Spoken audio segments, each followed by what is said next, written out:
You're listening to Discography Discussion, episode 119, Between the Buried and Me. Hosted by Dan Terry. Even I was like, I'm great, how are you? And Joe Wren. This is everything you like, all at once. Presented by discussmetal.com. And if you think the only thing between the buried and me is 5 feet of dirt, then you are ready for this episode of Discography Discussion. I am Joe, that is Dan. That's really what they're trying to say, right? Well, there's dirt, yes. But there's also a little bit of wood fragments. At least for me, I could assume that by the time I die, I'm going to leave everybody behind destitute. So they're only going to be able to afford a wooden coffin. We're talking like 1800 style, with like some dude on a peg leg that walks around with a lantern that digs all the graves. Don't act surprised. Everybody knows what I'm talking about. If you want to get technical, the band name was actually based on a Counting Crows song Ghost Train, where the lines between the buried and me are repeated. Not going to get into it because I'm not a massive Counting Crows fan, but I will tell you it's a badass lyric to just pull out and name your band after. We'll definitely bring it up later when we mention the anatomy of. But Between the Buried and Me, I don't know if they started off as a progressive death metal band. I don't know if they began their career wanting to make adult contemporary death metal. But what they became later on is one of the best progressive death metal bands I've ever heard. And then it got a little mediocre, but mediocre by Between the Buried and Me standards. I agree 100%. And I think that this band is one of the best examples of humble beginnings and then getting so hyped up on your own hype that you start putting stuff out that you don't really put a lot of thought into. Like, they put a lot of thought into it. They're great musicians, and we'll get into this. However, they're more of like a band that started feeling like they had an image that they had to live up to on every album. So they started trying to outdo themselves. Before we set off to Alaska on this one, I want to take this time to say thank you to everyone for listening to the podcast. Thank you for listening and for subscribing. If you are not a subscriber, then you can find everything Discography Discussion at discussmetal.com. We're on Spotify, Apple and Google Podcasts, TuneIn Radio, Stitcher, so if you have an Amazon Echo or a Google Home, you have no excuse. Ask it to play the latest episode of the Discography Discussion podcast, and it will. We're also on Facebook and on Twitter at Discuss Metal. Be sure to like, favorite, and subscribe. It really helps us out. It lets us know you're listening. And now Dan is going to tell us all about 5-star reviews. We love 5-star reviews here on Discography Discussion, and we love them because we're greedy assholes and want more of them. The reason we want more of them is because, as I've discussed on almost every episode, there are search algorithms that base all of their results on whether or not a podcast is highly rated. If you're a highly rated podcast, you get recommended to people that want to hear your podcast. So if you're listening to a metal podcast and it's similar to ours, we want that algorithm to recommend our podcast. If you're looking for a podcast that you can binge, that is absolutely us. With over 100 episodes, you can go in there and binge away, or you can cherry pick whatever bands that you like that you want to hear us talk about. Totally cool. We're glad to have all of you guys. But yeah, if you're using any kind of streaming app or Spotify or Apple Podcasts or whatever, you can leave us a review on all those platforms. So please do so. It's the best thing that you can do to help us out. I'd also like to take this time to shout out our patrons, Alexander, Jeffrey De Los Santos, the actual Mac, Kiki QT, Do You Love Me? I Do Love You. Luis, Fernando, Paisano, Escalante, Lance Allagood, and Zach Barr. I want to give Lance Allagood a little bit of credit here because Lance sends us messages all the time helping us come up with ideas to make our Patreon subscribers happier. And we really appreciate all of your ideas, Lance. He gives us band recommendations. Lance kind of checks the boxes for everything that we're looking for. We want you guys to recommend bands to us, whether you're a patron or not. We want all that stuff, all the feedback. That's my favorite thing about interacting with you guys. And at the end of the show, I will go through a laundry list of ways you can interact with us if that's what you want to do. I'd also like to let everyone else know, if you are not a patron, you can become one for $1. You get access to an exclusive album review feed. In July of this year, keeping with one of the requests that has come from Patreon, we will begin releasing episodes on Friday before Monday. I know what I said. To patrons at the $3 tier or higher.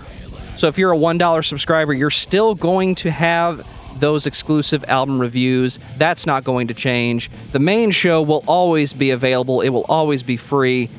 But if you subscribe for $3 or more, you're going to start getting the show 2 days before everyone else.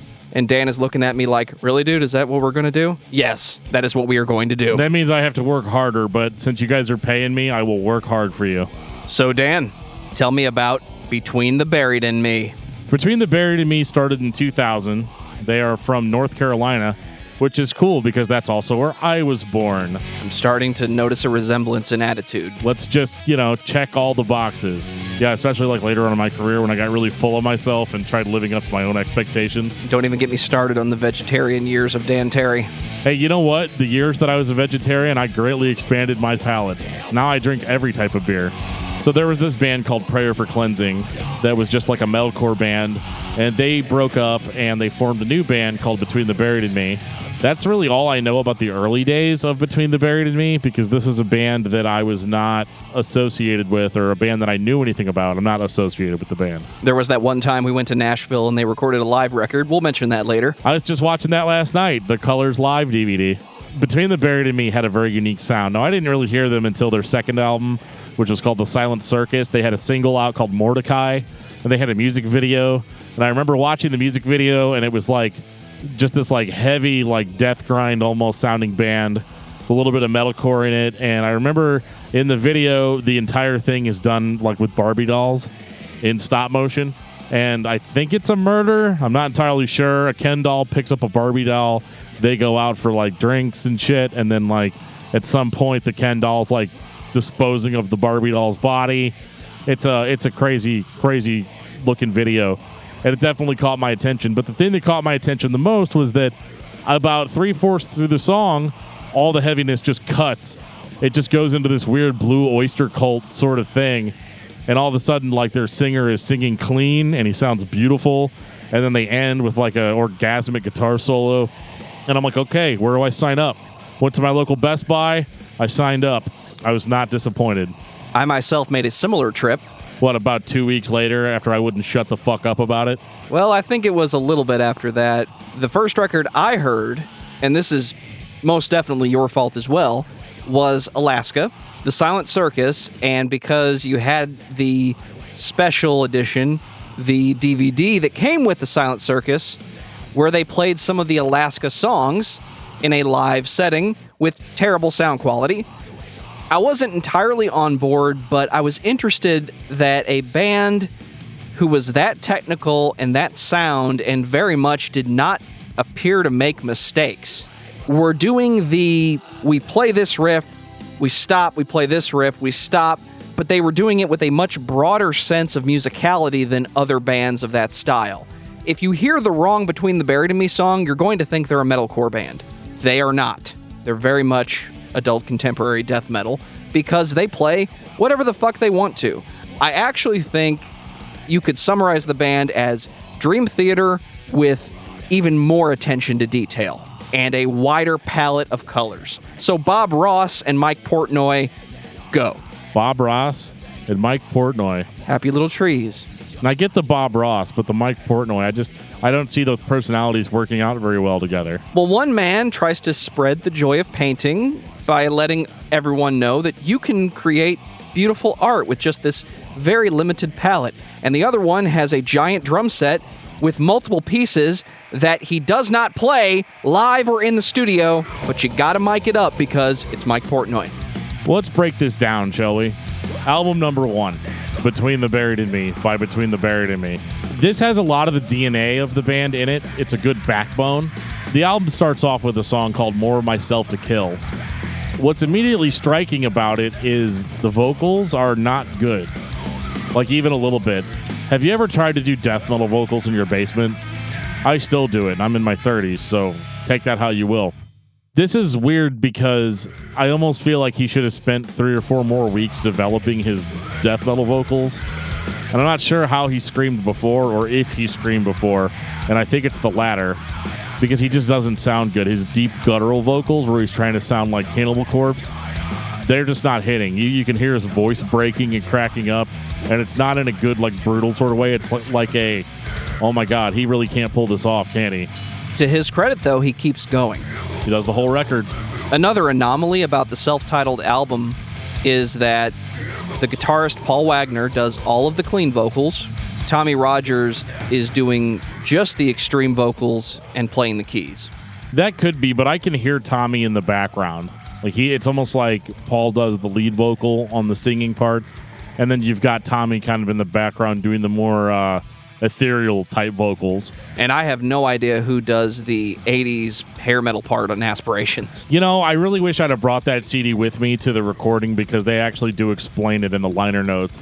But the thing about More of Myself to Kill and why it's such a strong song, yeah, the vocals aren't good, but for whatever reason, it's got this kind of appeal to it where like it sounds super raw. It's got a lot of that old school metalcore sound to it, like Joe was talking about, like play this riff, stop, play this other riff, stop, play this other riff, stop. Except with Between the Buried and Me, they're like, okay, now we're gonna throw in like a rock part. Now we're gonna slow it down considerably and go in like a more of an emotional direction. It's weird hearing clean vocals on a record that sounds like this, but it works. And they actually go into it. They speed it up at the end of that song and go into an amazing sequence that's like super melodic. And for some reason, Tommy's bad guttural vocals sound really cool over it for some reason. And that could just be purchase justification. I think I paid like $15.99 for this album. So I was determined to like it because I already liked Alaska and the Silent Circus. So I was like, well, whatever this is, it is what it is. Overall, I enjoy the album. It appeals to me the most because I like the songs Aspirations, Chevenel Cut a Flip, Use of a Weapon, Fire in a Dry Mouth. Naked by the Computer, dude. I don't care that the vocals don't sound as good as they would sound. But I think one of the main appeals of this album is, and I'm going to get this out of the way now, every album released by Between the Buried and Me is recorded or produced by Jamie King, primarily in his basement studio, and I aspire to be like him. And you will hear a definitive progression in his ability, the quality, and the equipment, because it's uphill from here, with one exception that he had nothing to do with, that I don't give a shit that the band calls it an EP. It's a record. It's over 30 minutes long. We will get to that. There's a little bit of weirdness associated with every release in this band. I agree mostly with you, Joe, on the track listings. I enjoy More of Myself to Kill is probably my favorite song on the album.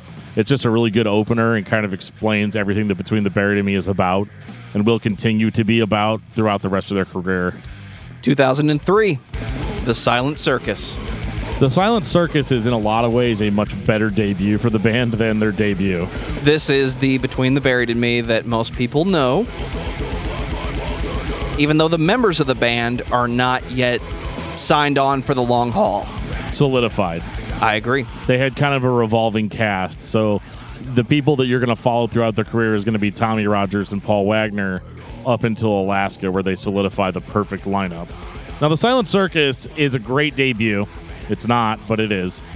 This is them signed to a label, so this is their label debut. The vocals that I complained about all through Between the Buried and Me, they're all fixed. They're better. I'm not going to say they're fixed yet. We got one more album for that. Well, that's true, but he sounds a hell of a lot better. He sounds like he knows what he's doing on The Silent Circus. He's got some devastating, deeper vocals. There's still kind of this element of death grind to the music, which I enjoy. But there's a little bit of chaotic metal, like metalcore in there too. Like there's some Dillinger Escape Plan-ish parts in there. Although this band isn't anywhere nearly as terrifying as the Dillinger Escape Plan. I will tell you that you're not going to expect everything that you hear on this record. I think the opening song, Lost Perfection, and I'm not going to pronounce the word that comes after that because fuck this band. Yeah, get ready for weird track titles. Choleraphobia. Okay, there you go. Okay, pronounce the second one then. Anablophobia. All right, well, there you go. You got your PhD. I want to thank the Academy and lead singers named Dan. I'd like to thank everyone else who lost. I want to thank Jesus and Elvis. Dude. I want to thank Camilla Rhodes. She exists. Oh, Camilla Rhodes. So this album starts off terrifyingly. Like, it just kind of leads in a little bit of an uncomfortable atmospheric part. And then the band just kicks in full force. Death vocals, screams, insane drumming, just weird time signatures. And then it goes into what I think is like the tropiest Between the Buried and Me guitar lead ever. which is just that do. It's not exactly. I don't know, but anyway, you'll know what I'm talking about. If you listen to that call song. it the Paul Wagner. Yes, it's doodly as fuck, and it's so melodic, and it makes you feel good in your nether regions. I think this album is probably the heaviest between the Buried in Me album. I kind of go back and forth. Sometimes I think Alaska's heavier, but the Silent Circus is definitely an album that just kind of goes for your throat, but they kind of release you a few times. But I don't remember this album getting super melodic until we get to Mordecai, which is like 4 songs in. And even then, it doesn't really get melodic until the end. You mentioned the end of Mordecai. Then we skip over a track. We get to Chevenot Take 2, which is just an acoustic rehash of the ending of the first album. But then add a Digglement.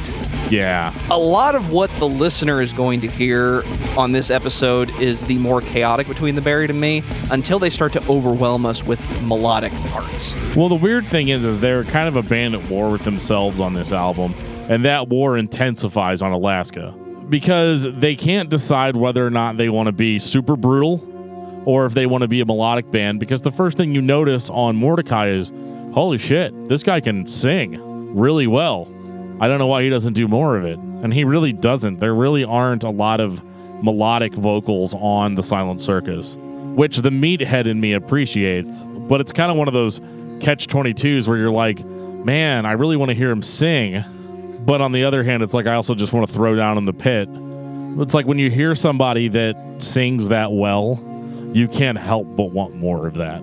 And that's the feeling I come away with on this record, is that it is fantastic and a great preview of things to come. And as the first album I ever heard by the band, it holds a special place in my heart as being very foundational, especially for me, because I listened to metalcore a lot during that time period. The band took a lot of elements from bands that I liked, like the Dillinger Escape Plan, Botch, Zao, Cannibal Corpse. It threw it all together in a blender, and you just get a record that is completely heavy but completely technical and progressive at the same time. However, it isn't perfect because this one kind of starts to drag for me about 8 or 9 tracks in, just because the heaviness is so relentless at times that it starts to get boring. This will show up later in the discography, but Between the Buried and Me has a bad tendency to set the bar high and then fall off at the end the further you go into the discography. Silent Circus is pretty solid until the very end, and I'm not even talking about the hidden track, but you eventually get to a point where you get 6 minutes of the need for repetition. Is there a need? For them, there is. Every guitarist will argue that there is at some point the need for repetition. And that may be the joke, or at least the creative decision. I want to believe that Between the Buried and Me is deeper than I am able to observe. Over the years, they've released a lot of studio albums. They've played multiple albums live in their entirety and released them. Remember what I said about thinking they're Dream Theater. But I never have seen Tommy Rogers sit down and talk about the lyrics. You get these little tidbits here and there about the story while he's recording with Jamie King, but I've never seen Between the Buried and Me just put something out and say, so let me explain to you Alaska. Let me explain to you Colors. Let me explain Coma Eclectic. And I think if that existed, some of these less than perfect choices to the listener would make sense and would become justified. Well, I'm going to correct you a little bit because it does exist at least partially. Really? So on my copies of Between the Buried and Me, The Silent Circus, and Alaska, in the liner notes, he explains what all the songs are about. Especially on the first album, there was a song on there that seemed to be very like anti-religion or whatever. And he just put down, he's like, no, this song was about a religious person that I hated and isn't about like religion in general. And he talked about like on The Silent Circus how Add a Mugglet is just a gibberish song. Add a Digglement. Add a Digglement, whatever. It's a digital. It's a. It is certainly a digital song, but it's basically a nonsense song where all the lyrics are, because at the end of it he breaks away and he's like, it all makes sense. We're capable of beauty. And it's about how people just hear heavy music and they don't hear the words. They don't hear what's behind the songs. So he made all the lyrics intentionally gibberish up until that point. And if I'm not wrong, I think they like, because they say at one point, only the dogs can hear us now. And as far as I know, they like play a dog whistle on the track. I can't hear it because I'm a human being, But I've definitely listened to that around animals, and they're not pleased with what they hear. Well, until the dog whistle happens, it's like they wrote the perfect song for Jeff. Right. It's all nonsense. You're not listening anyway. Well, to the lyrics. Alaska, he even goes into the song Alaska basically being about how he couldn't write lyrics to the song Alaska. It's a song written about writer's block. 2005. This is what I thought the definitive Between the Buried and Me sound was. Even after Colors, I was waiting for another Alaska. It had the melodic, almost Celtic feel to the songs, but the overall presentation is very solid. Some of these creative choices are not as difficult to understand. Maybe Alaska just makes more sense to me. To me, this is where it all starts to get going with the band. This album is the band that put out the first two albums perfected. They finally nailed that sound. They finally figured out what they were going for on those first two releases. And they slowly weave more and more progressive elements into their music, but it happens in kind of a natural way. So, like, you still get fucking bangers like the song Alaska, All Bodies, Croquis and Boat Shoes, fucking Robo-Turner, which that song still gives me fucking nightmares. And then you get songs like Selkies, The Endless Obsession, which is just a motherfucker of a progressive metal song. It's not even that it's that original, because I've heard other proggy bands play very similar riffs and intros, but the way they put it all together with the clean vocals, it starts off with a clean guitar and goes into harmonized lines that just following each other. That would be Paul and Dusty just kind of harmonizing. They do that extremely well, and they did it better than they did. Well, Dusty wasn't on the Silent Circus, but so way better is what you're saying. Super better. Super better. That's trademarked. Dude. You got to pay me when you say super better. And you mentioned it earlier, so let's get back to it. This is the lineup going forward. Blake Richardson, ladies and gentlemen. He might be the best drummer in the world. That's not Chad Kent. Yeah, I would agree with that statement. The dude tries harder than, everybody. This motherfucker shows up to the studio by himself. All he's got is a click track mapped out. He gives it to Jamie King, and then he plays the album. Basically, yeah. Anybody else want to sign up for that schedule? Listen to this album. Could you just sit down and play this album, Joe? If I had written it, yes, I could. Oh, my God. But to show up to the studio with nothing but your brain and a click track, that is attention to detail that every drummer should pay attention to. It doesn't sound like Blake's playing by himself. It sounds like he knows exactly what he's supposed to be doing at each point in the song. His dynamics go up, they go down, because Between the Buried and Me is a very dynamic band. They're super dynamic. That's pretty much their whole deal, especially on these three albums. And I think what sets them aside, I think that's what sets them apart, is that they're super dynamic, but they're really good at the swings. You hear a lot of bands where they'll go into several different styles, but you can tell that maybe they're really only good at playing death grind, and all the other stuff is kind of a stretch for them. There's no stretch with Between the Buried and Me, especially not on Alaska. Every song is sequenced well, the whole album's sequenced well, so every song goes exactly where it goes. I would not re-sequence this album at all. It's the perfect blend of aggressiveness and melodic sensibility, clean vocals. There's a lot of clean vocals on this album, and I love it. On Backwards Marathon, this shit gets almost ethereal sounding. It's a song that actually makes you feel good, and it started as a blast beat heavy song. There aren't a lot of bands that can pull that off. Maybe the Contortionist can, but even they couldn't immediately. This band is getting better and better at tying their dynamics together. We complained on Between the Buried and Me. They play this and then stop, and then they play this and they stop. The Silent Circus is largely the same way, but the music's more compelling. Alaska, they figured out how to transition into those changes, and it all makes sense, which is going to be mission fucking critical for their next release. I don't want to spend a lot of time on it, but they did release a cover album in 2006, which, if I'm remembering the linear notes correctly, just consisted of songs by bands that influenced them. That's correct. So if you like cover songs, go listen to The Anatomy Of. You get a little bit of what you're expecting at this point by Between the Buried and Me. You also get the band Between the Buried and Me playing those songs. Yeah, so in their entirety. If you ever wanted to hear Between the Buried and Me play Cemetery Gates, here you go. Dude, fucking Bicycle Race. They even covered Blackened by Metallica, but I prefer the Metallica version. I don't think death vocals sound good on old Metallica songs. I'm just saying. So here we go. Elephant in the Room. 2007, Colors. What an album. The best album. Absolutely. There's no fucking around about it. Everyone knows the best album for me is The Crash of 47. In that top 5 albums of my life, Colors is constantly defending slot 2, slot 3, because it's almost perfect. Am I correct that this album was written by the band musically in its entirety, and then Tommy Rogers came in and added vocals to it? As far as I know, that's correct. I'll tell you what, as a vocalist, I couldn't even imagine, like, hey, we wrote the new record, here it is, sing on it. This album goes so many different places, it's ridiculous. Like, it's straight up ridiculous. Yet somehow this vocalist is able to still sound how he sounded on Alaska, yet still be able to go in all the weird musical places that this band goes.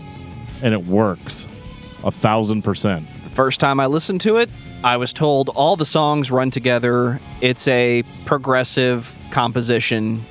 You have to listen to the whole thing. Most of the time, when that's what you're told, you set a bad precedence, and the band has a tendency to be up their own ass. We're not there yet. This was the band that recorded Alaska, who could write long compositions that made sense, even with the eclectic, strange choices that Between the Buried and Me makes sometimes, but it works. You get to Answer the Sky, it goes everywhere from the blast beat style, melodic guitar playing, intense riffing, Tommy Rogers growling and screaming, and at the very end of it, we just bust into bluegrass because we're Between the Buried and Me, and we can. It makes no sense, and that's why it makes sense for this band. Yeah, it sounds like you're at a fucking, like, country, I don't even know, like a potluck or something. Like a Louisiana dive bar? No, not like that exactly, but I get visions of, like, a bunch of dudes in overalls, like, handing pies to each other and shit, and they've got, like, a bluegrass band on stage. I don't know, like, I don't even know how to quantify some of this stuff.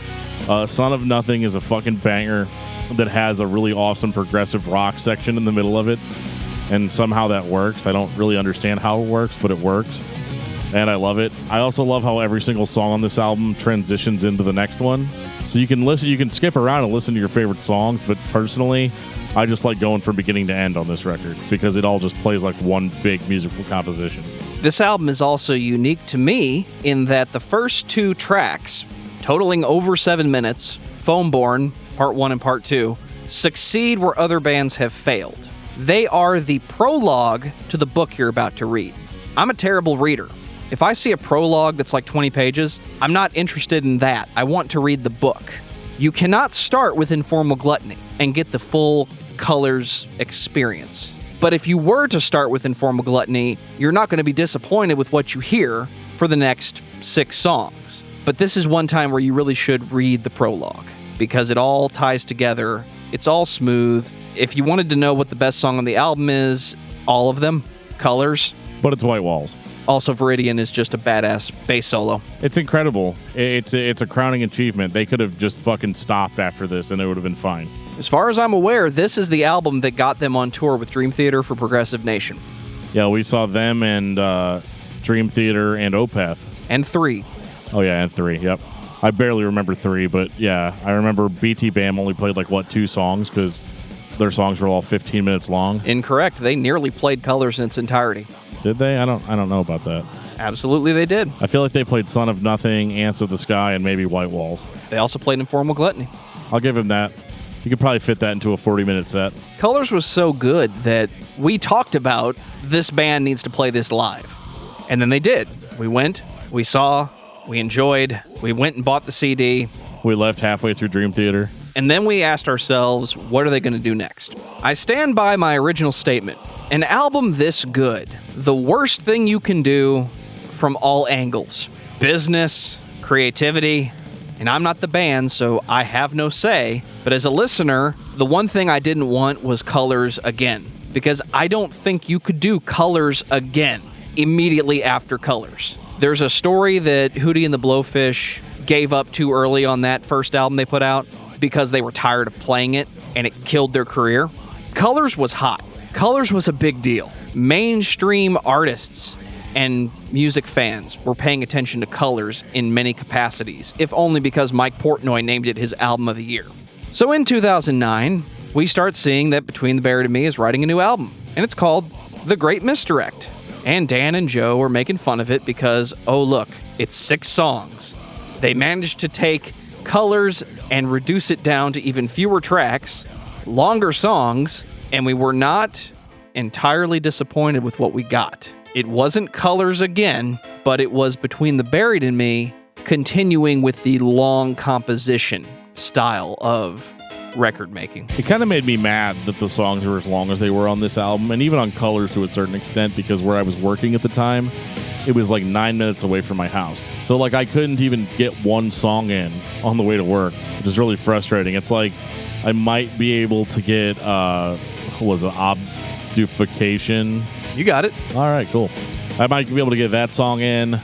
Disease, Injury, Madness, no way. I definitely wasn't getting Fossil Genera in, and fucking Swim to the Moon's out of the fucking question. Let's talk about Swim to the Moon for a second. You're going to jump right to that? We're not going to talk about the happy moments? For me personally, Between the Buried and Me should have done the opposite of make The Great Misdirect. After Colors, we should have got another Alaska immediately. Call it like Connecticut. Give me another album of 3 to 5 minute, 6-7 minute songs that I can consume individually and remind myself how good of a band this is, but not have to buy into the progressive death metal thing. I've already got Colors. The standard is so high for me at this point that if you give me the wrong thing and expect me to take it in, I'm probably not going to get it. Speaking for myself and the general progressive metal fan. I think it's really hard for any band whenever you put out a perfect album like that. And don't immediately turn around and go the other way? Really, everything that you do is going to be scrutinized from that point. So they could have put out Alaska Part 2, and why probably, if this, if in an alternate universe where they did do Alaska Part 2 instead, we'd be up here being like, well, they achieved such a great status on Colors. Now it just sounds like they just shit out 10 more songs that sound like Alaska and just went with that. I don't think we would have been doing that. I don't know. It's possible, though. We would have been praising them for having the guts to put out something like Colors, and then The Great Misdirect could have came later, and that might have been praised for being another Colors. Well, because it was almost a joke to call it The Great Misdirect.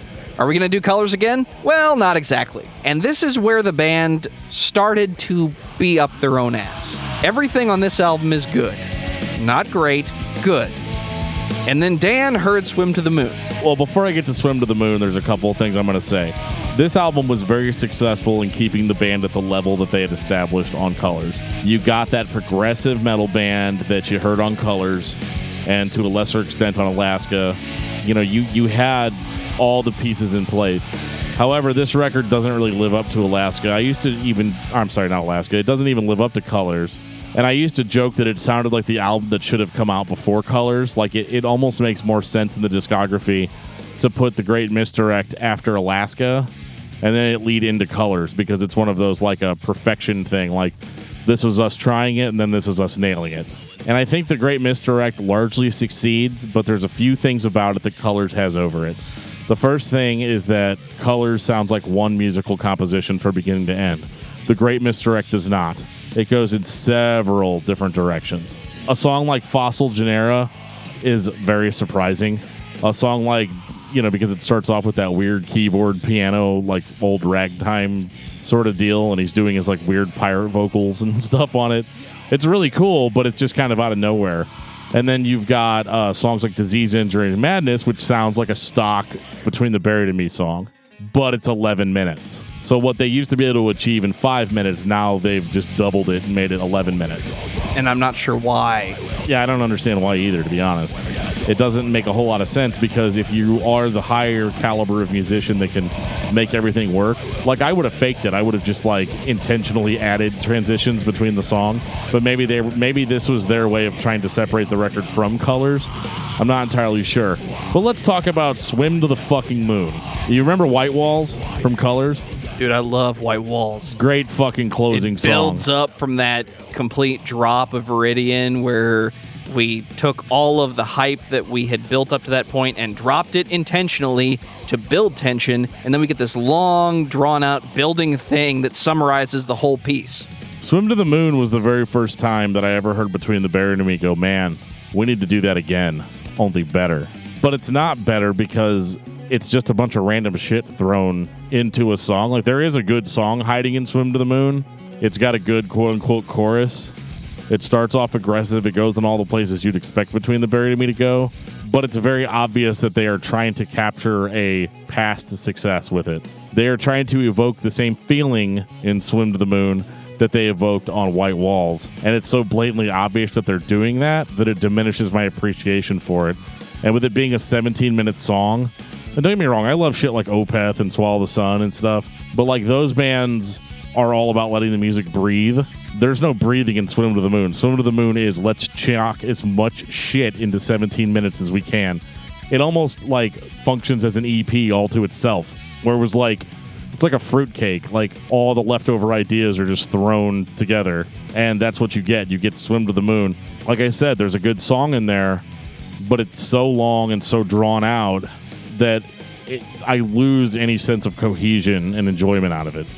That was like the very first big misstep that I got from the band. Did it ruin the album for you overall, though?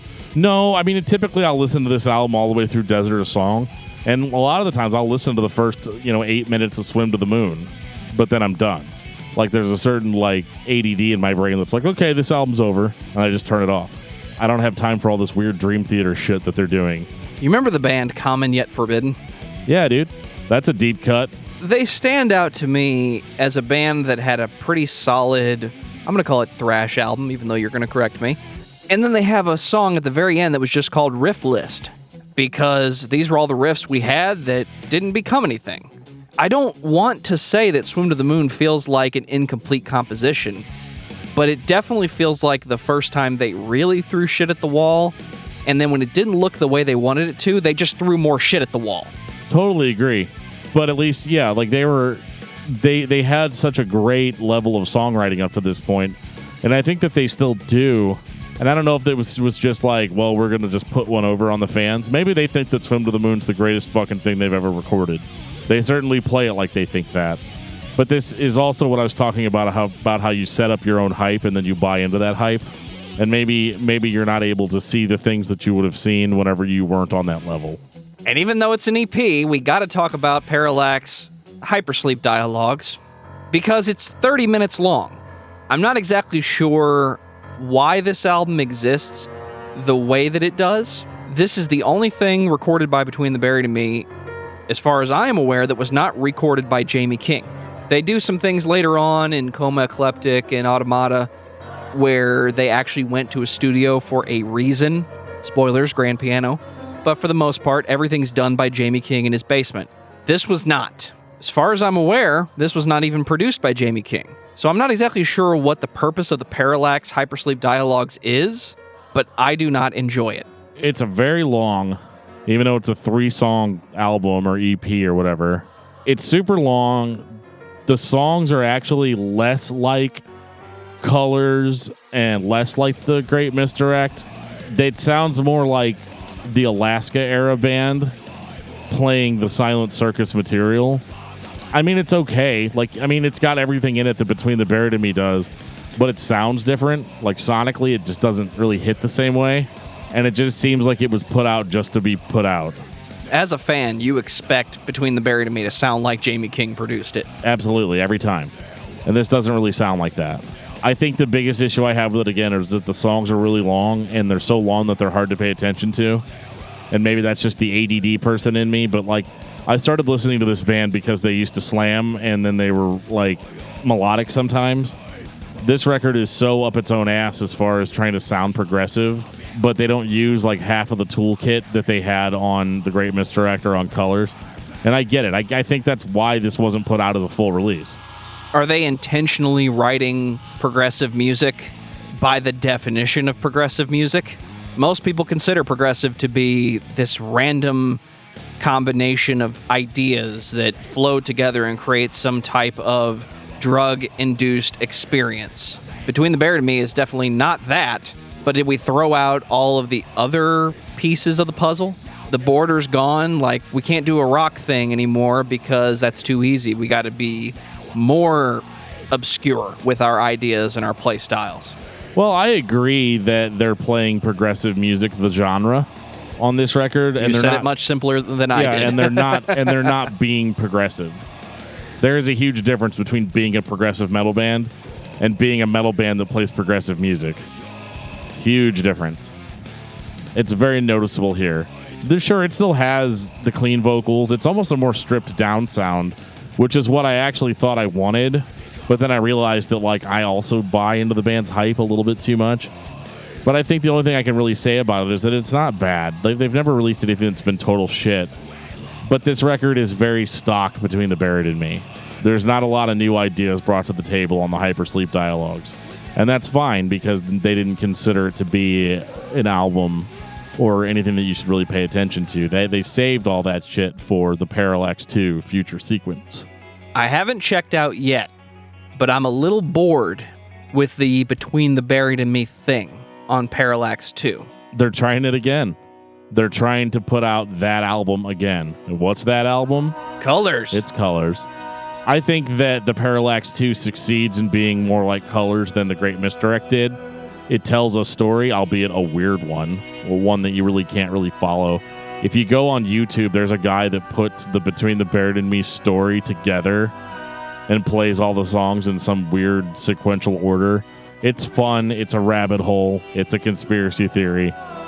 But it's a ton of fun to jump into and look at. And if I can find that video, I'll put it in the show notes. Because I think that guy understands the band better than we do. But as a listener, as a fan, I know whenever I started off with Goodbye to Everything, I was just like, fuck, here we go again. Here we go again is an understatement. This album may be their longest. It has the shorter songs that I was asking for from Alaska, but it also has the 10-minute plus songs that don't succeed the same way that White Walls or Ants of the Sky did. They're a little bit less Swim to the Moon, but this is where it becomes blatantly obvious to me that the musicians in this band are great players. They are great at doing what they do, but I'm starting to notice the primary techniques of Between the Buried and Me songwriting. Paul Wagner had a few years there where a lot of people thought he was the best guitarist of all time because he played the solo on cell keys. Dan Briggs, phenomenal bass player. He's an actual bass player who can fucking play the fucking bass, who writes his shit and could probably do the same thing that Blake Richardson does, just show up to the party, play it by himself, and it would all line up when he's done. If you're going to do something well, you do that thing, and you become a master at that thing. I think Between the Buried and Me is a master at writing and recording Between the Buried and Me songs, but that toolkit that was composed of so many different things that was hard for me to follow for so many years, I'm not surprised by what I'm hearing from Between the Buried and Me in 2012. It sounds like a Between the Buried and Me album to a detriment, because nothing on here is new. I have to give it some credit. I like it more than The Great Misdirect. But I liked The Great Misdirect. It's just that the Parallax 2 sounds like they realized that they didn't nail the color sound on Great Misdirect, and so they're trying to do it again. And in this case, I think they largely succeed.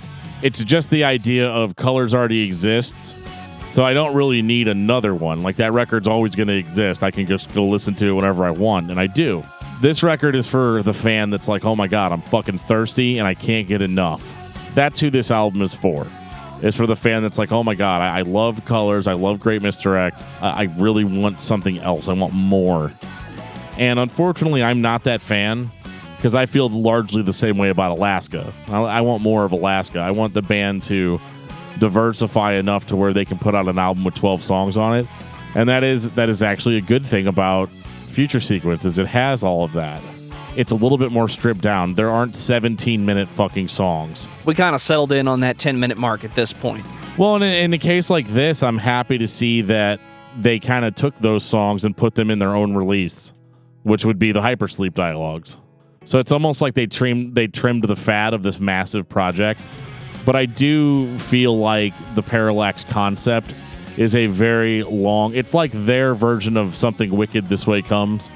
It's a huge, expansive, overindulgent concept. But I feel like they did it right, whereas Iced Earth did not do it right. Because we're pretty much done with the Parallax after this. You know, I mean, I'm sure that guy on YouTube could show me 17 different examples of times that the Parallax has been mentioned before and after this album. But as far as the casual listener goes, this is it for the Parallax. I thought this was cool. I actually enjoy the live version of this album more than the actual album. And I actually feel similar to Colors. I liked their live performance of that. I was just about to ask you. That I saw in person, no less. Joe and I both saw that DVD. So when you hear people clapping and screaming, you know, in the background, you just have to, like, really listen to get me and Joe's voices out of there. You can find me a few times. I was in the front row for that entire show, not by choice. Bonus tidbit, I'm also on the Chariot DVD. You can actually see me in the crowd with my arms up. If anybody's, you know, if that sweetens the deal for anybody, I'm on that DVD. 2015, Coma Eclectic. Did I say that right? Yes, you did. No, it's Coma Ecliptic, not Coma Eclectic. I can't read, apparently. I have spent the least amount of time with this album. I made a conscious choice in 2012 after listening to Parallax 2 because I was very disappointed with Hypersleep Dialogue. I was going to take some time away from Between the Buried and Me and wait for them to put out the next album that I would care about. I had kind of made this choice that Dan talked about Alaska when it came out and the Silent Circus, but everybody was talking about Colors when it came out. I felt like if I went into Coma Eclectic with this preconceived notion that they were going to fix whatever was broken on The Great Misdirect, they were going to do it in a way that I would hear about it, basically. I think this is a better album than Parallax because this was what I was asking for on The Great Misdirect. Here's 11 songs. We don't touch the 10-minute mark at all, and they all kind of flow together and they all work. I just have listened to this album the least, and maybe that's shame on me. It's a strip down Between the Buried and Me, and it's absolutely what we needed. Is this what I was asking for in Great Misdirect? Maybe. Give me that band, but don't try to do Colors again. Let it happen. It happened once. This is kind of a return to form for the band, in my opinion. I think this record largely succeeds because it's weird, but it's the BT band we got to know on Colors.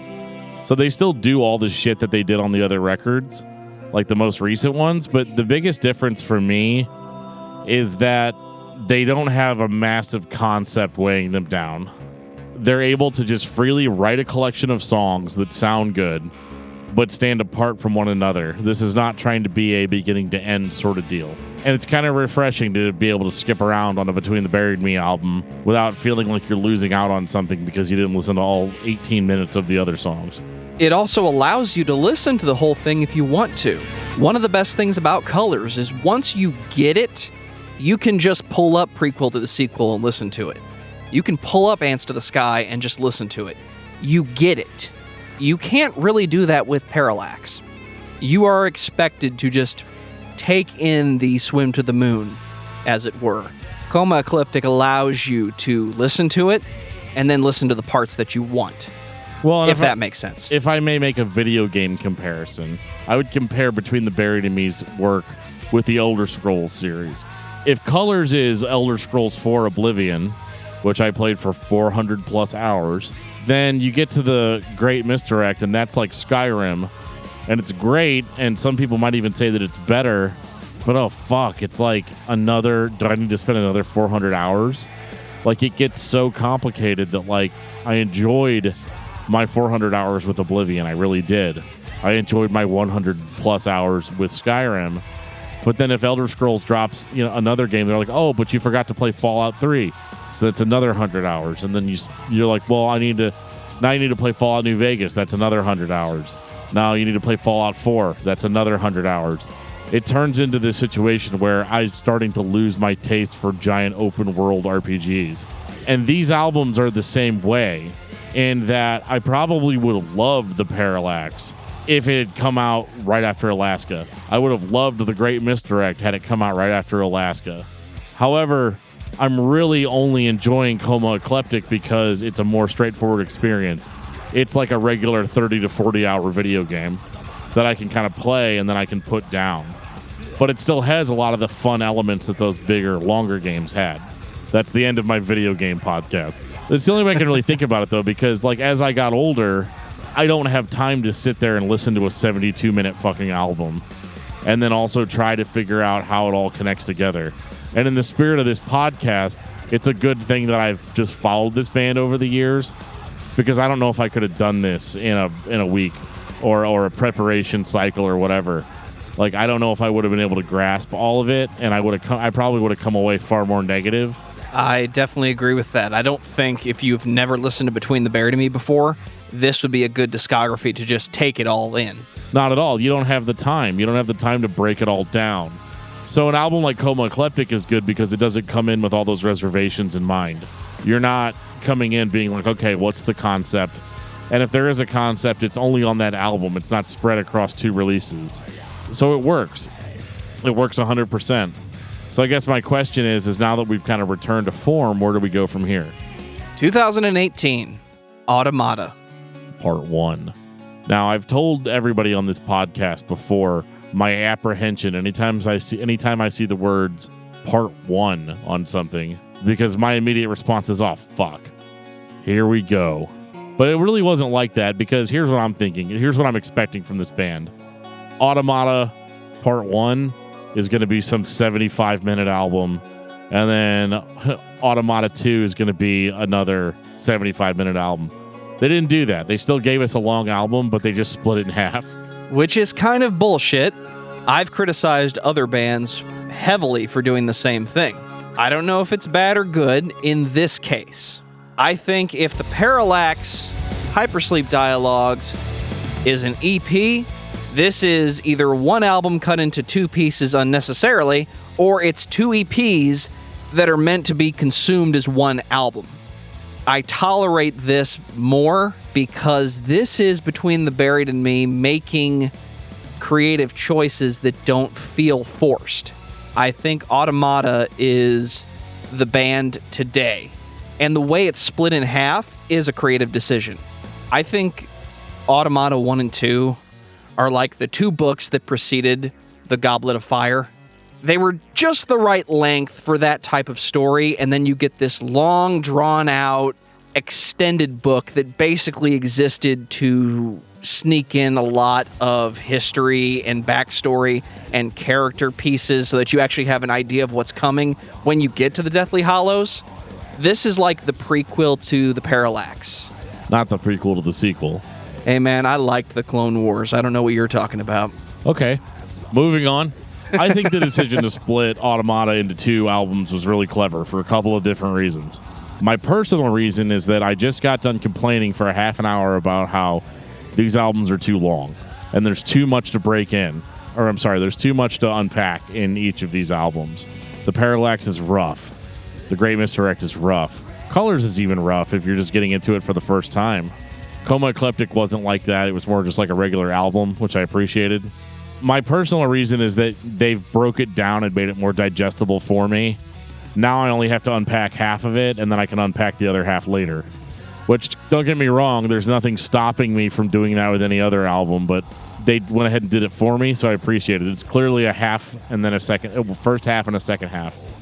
And it's not 2 albums.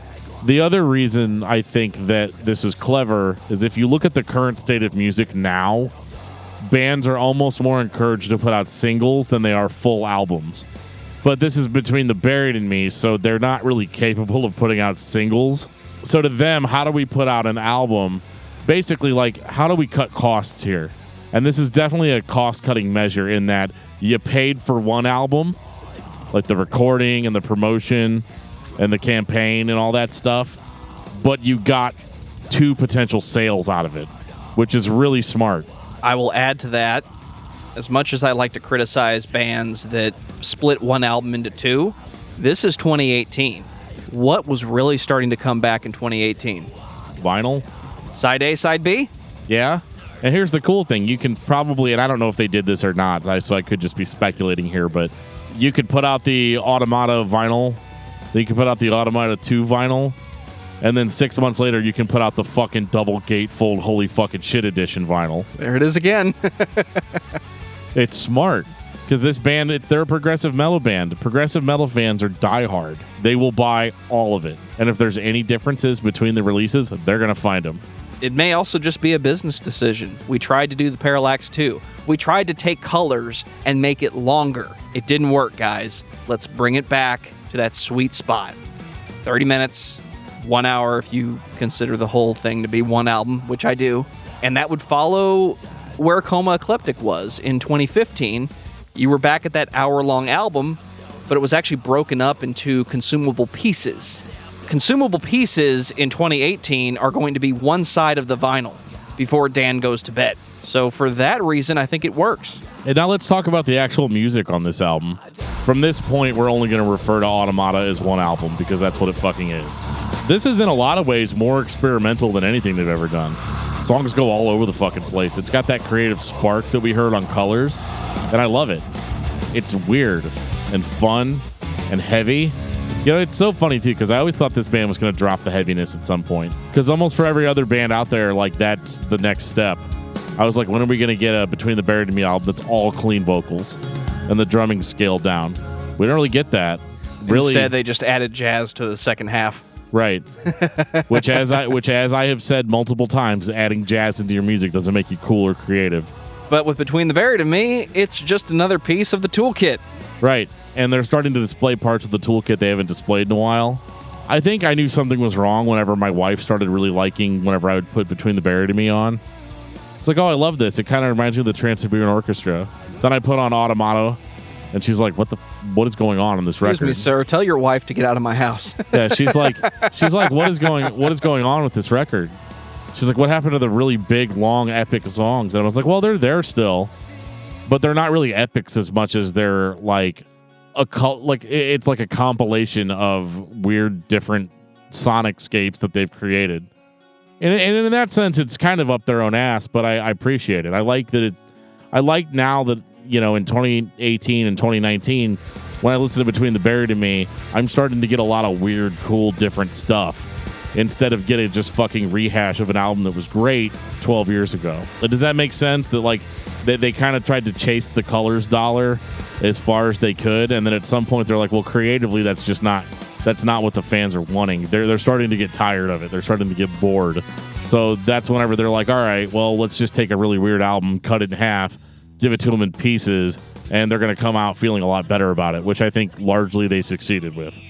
I think this might be the time for final thoughts, because as a whole, I feel Between the Buried and Me is a band that showcases their best musical abilities, composition, creativity, and execution. They do what they do very well, and what they do is heavily imitated by other artists that are not as good at it as they are. Most people, when they think of progressive metal, the first band they say is Dream Theater.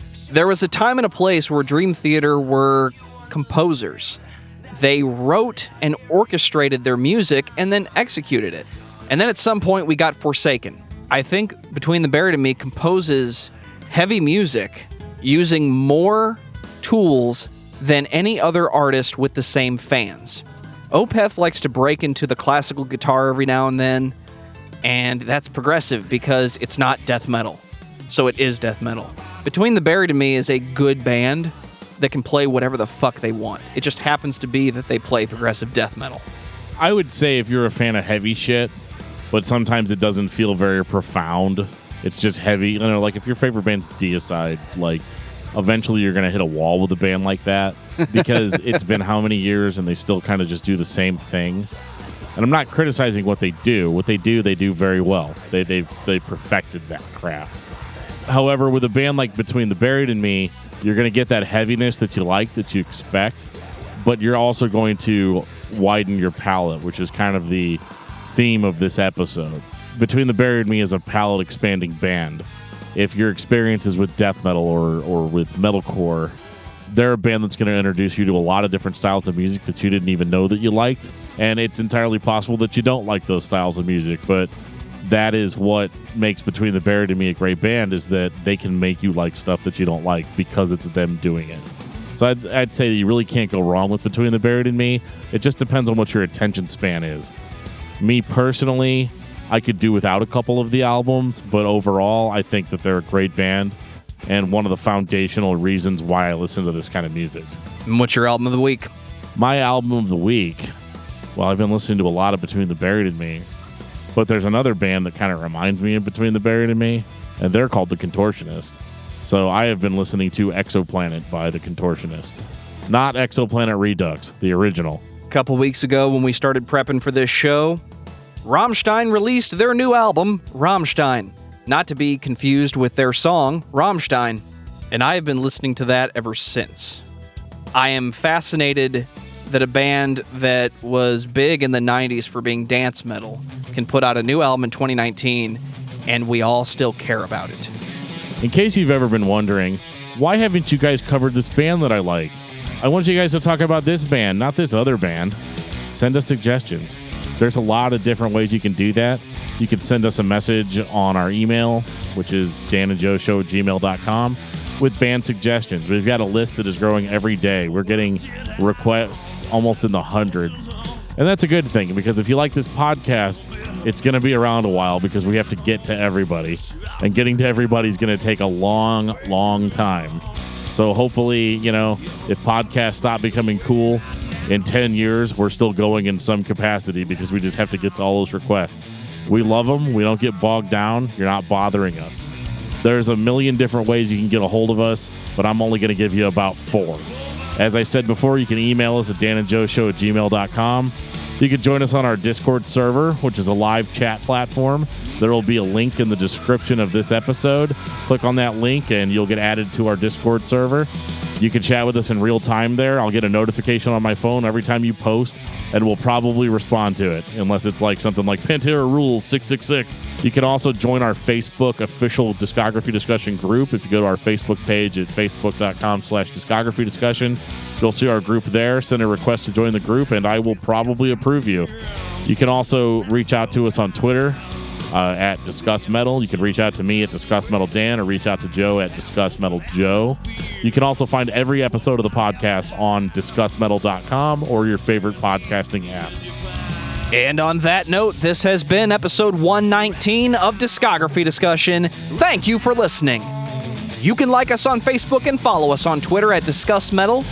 Subscribe to our podcast everywhere you listen to podcasts, including Google Play, iTunes, and Stitcher. Visit discussmetal.com for all things Discography Discussion, and please send questions and comments to danandjoeshow@gmail.com. If you are not a patron, you can become one at patreon.com/discussmetal. We have some sweet perks.